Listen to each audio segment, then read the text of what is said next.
these disappearing men. So in both cases, men.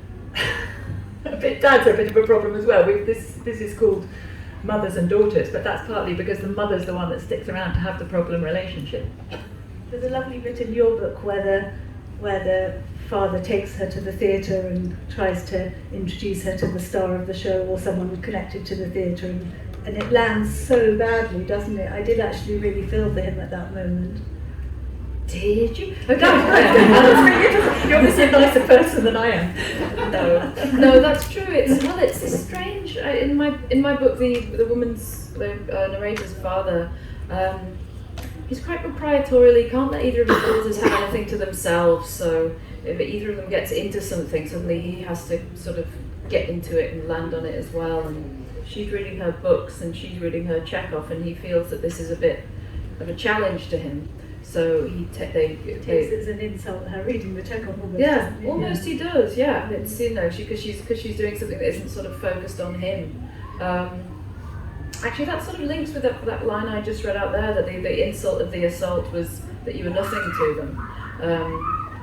And in the daughter's eyes, the father is both focused on them all with this dreadful attention on everything they do. Attention again, which was going every which way in the novel, and he's focused on them in this way, and at the same time thinks they're nothing. Doesn't really treat them as people who are worthy of respect or consideration. So he takes the two girls along to see this Chekhov play.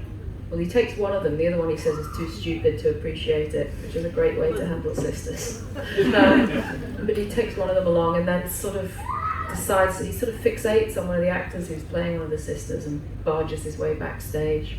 But I thought Chekhov, just writing a novel, I thought he was a good name to introduce, a slight hostage to fortune. A friend of mine said to me, "Oh, it's not just a Chekhov's gun, it's a Chekhov's Chekhov." I said, "What's that mean?" He said, "Well, by the end of this book, you'll have proved that you're not as good as Chekhov." And I did. Anyway, so I put it in there because I like that sense of people being sort of yoked together in a slightly distressing, trapped environment, which is what happens to this the pair of them. How pride and shame, there's a big thing in your book as well, how pride and shame can almost be the same thing sometimes, and after every meeting she's so relieved that she may not have to see them again for another 10 months or whatever, and she remembers coming back. Ruth the grandmother was very religious when she was sort of up to about the age of 13, and she remembers going on this special church trip to Boreham Wood, and the coach driver sort of giving them all gin and it all being a bit sort of dodgy, but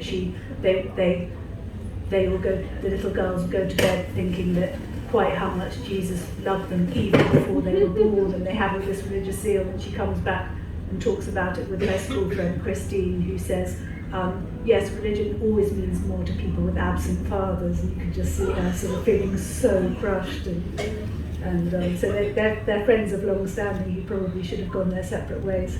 But there's also this thing about her feeling that she owes them to allow them to feel sorry for her.